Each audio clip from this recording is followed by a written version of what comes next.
Now, the little role play we saw here, why is it that that works? That it produces something that is synergistic? And by the way, some of you may be wondering, well, does that mean I sell out of my principles and values? The opposite. You actualize your principles and values, and when you come up with the last half of Habit 5, then to be understood, you can fully articulate.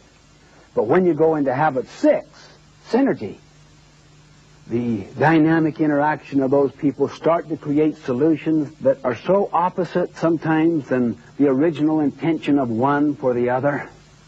These may be just words to you till you experience it.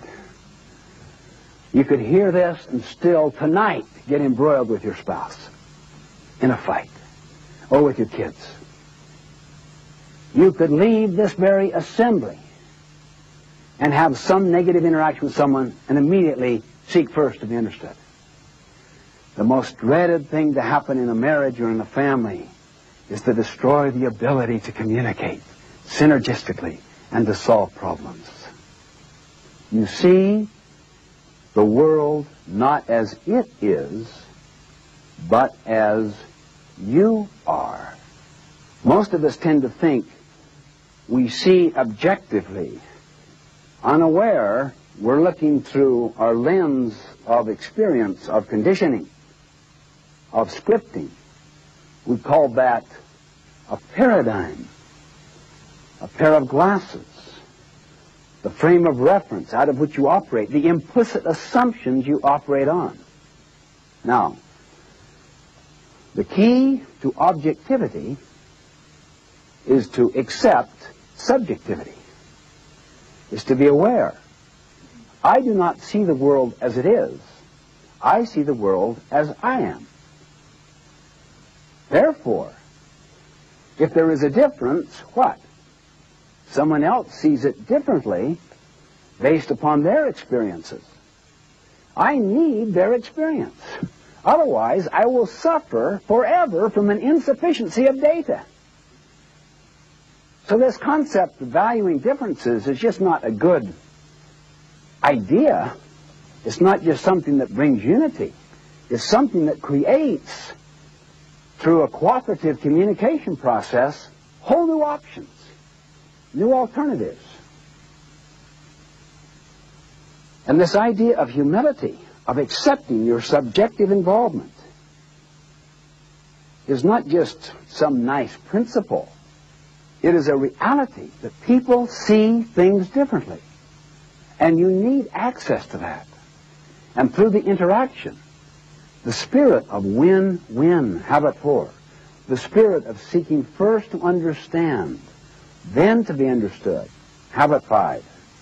And as the people respectfully, empathically communicate with each other back and forth, something new happens.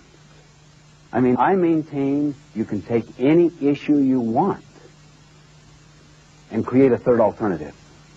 If people will practice Habits 4, 5, and 6.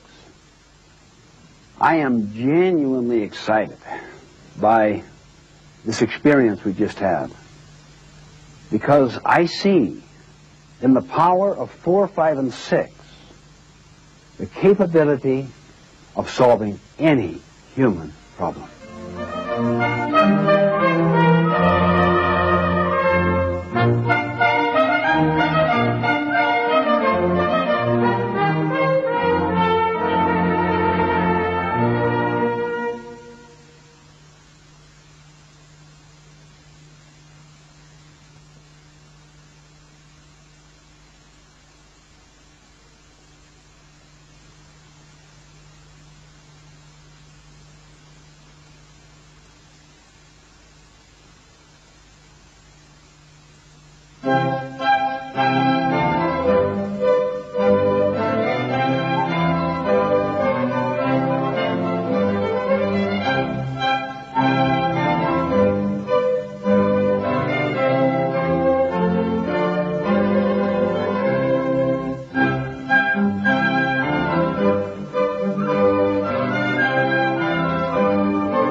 You study every field of human endeavor, you study every problem-solving process in every profession without an exception, and you'll always find to understand precedes action. To understand precedes judgment. Lawyers go through a discovery process, often even prepare the case for the opposing counsel. Doctors diagnose before they prescribe.